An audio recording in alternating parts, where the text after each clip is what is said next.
Alright, so I'm over here at github.com and well, on my profile, I haven't logged in or anything like that. I just came over here just to show that I made some minor changes, nothing really big.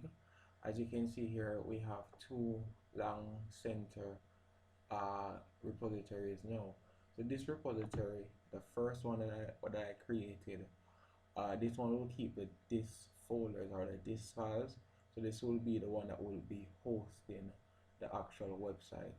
The other one here, which is long center project, this is the one that will hold the project files and folders. So the actual project files and folders, not the built ones. So the built one will run the website.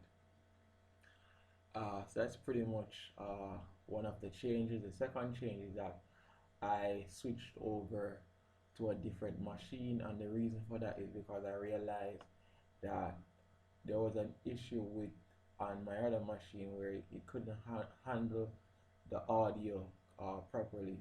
So that was an issue for me because you couldn't really hear me. It was breaking up, so I couldn't really work with that. So I just switched over to a different machine and use this one dedicatedly just for coding and whatever. So I haven't created a new project folder for this. So what I'm going to do is I'm going to clone this project folder here, and I spoke a little bit about Vue UI, but I didn't really touch on it that much. So what I'm going to do is I think I'm just going to show you how that works and how you can leverage it, because it's actually a good tool. I just prefer to use the command line, but it's a really good tool. So what I'm going to do is I'm just going to open this. One other thing is that I'm not sure if you're hearing the fan. The fan is really heavy on this machine here, but I don't think you'll be hearing it. So we're going to CD into our C drive, and I think we have how I loaded this was in the C drive, php docs, and if we're there.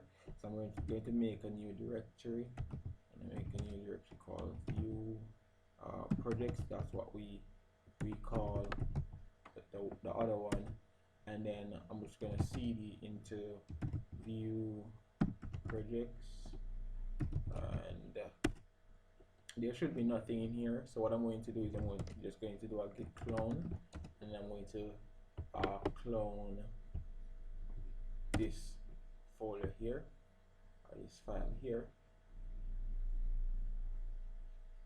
I think, yeah, that's it.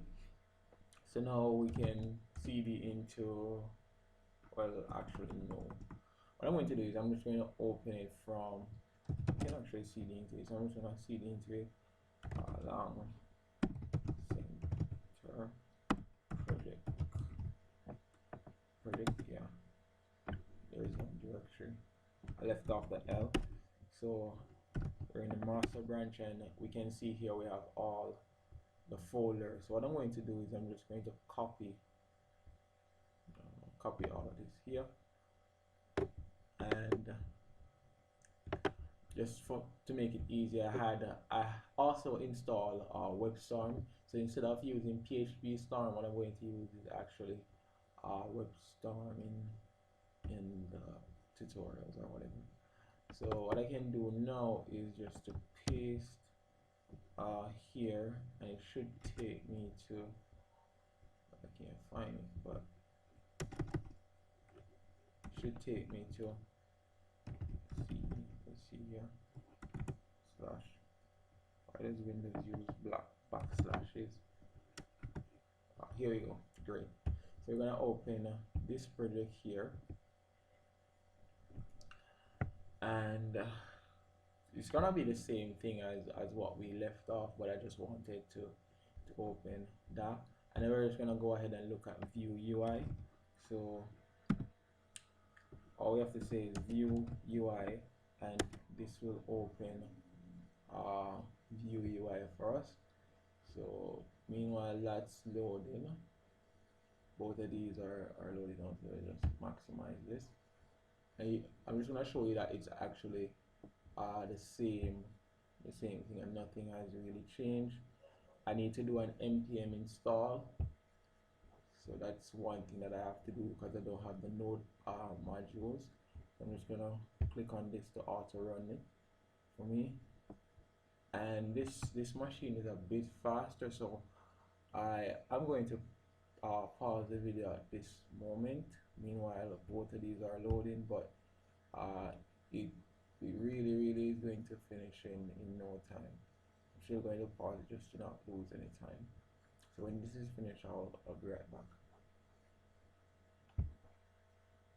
Alright, so about a minute or two after the npm install has finished, was still indexing, just finished indexing, it's all finished now.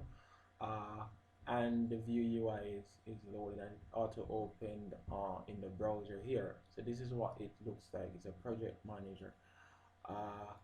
Another issue that I have with it is, as you can see, the port that is running on is port 8000, and whenever I'm using Laravel for a backend, then Laravel runs on port 8000 as well, so I won't be able to use that backend with the Vue UI, and I don't really need the Vue UI, so I rather to, and I need the backend, so I rather to keep that to get my Ajax calls and stuff like that. Now we can create a project from here. We don't have any project, so we don't see anything. We can create a project from here. I already have this open, so we can create a project, but from here you can see everything. We already created the project, so what I'm going to do is I'm just going to import it, and it open from where I actually had the terminal open. So let's just import this folder, and you can see how it looks. So we get a dashboard like this where we can test everything. I don't have DevTools, I don't, that's weird. So I'm going to install that. Eventually we get some notes and stuff like that. We can see all the plugins that we have installed. We had Vue CLI installed, we had the router, and we had Vuejs. Those are what we installed in the early video of doing this. So you can see some of the dependencies are the same, configurations, Vue CLI, task. We don't have to worry about stuff like that. So you can pretty much see all of these things with the Vue UI, and that's what makes it amazing. You can also install some widgets. Some important ones are like vulnerability check. So you can check if there are any vulnerabilities on your project. So these are something that you can run like even after the project is already finished too, and then you can refactor whatever you need. We have news feeds, dependency updates, so we can add all of these to our projects. I'll probably just add all of them, really doesn't matter, and we can check all of these. So you can customize everything. You can, I think you can switch the port on this. So I'm not really worried about that right now because I won't be using it, but this is just a brief look, and I think you can run the project from here as well. I don't remember, I don't really use it that much, so I don't really, not really sure. Let's see if we can push this to 4444 kill processes. Nothing happens. Sucks. Alright, so that's just pretty much it for this thing here. I won't be going deep into it because I'm not so big on this thing here. Can open in different whatever rename or whatever. So if you want to use this for your project management, then this is an option. So this is like more beginner friendly way, but I prefer the terminal over this any day. I prefer the terminal in my opinion at least, but it is a good tool just to get yourself familiar with. So that's pretty much it for this video. Thanks for watching. I'll see you in the next one.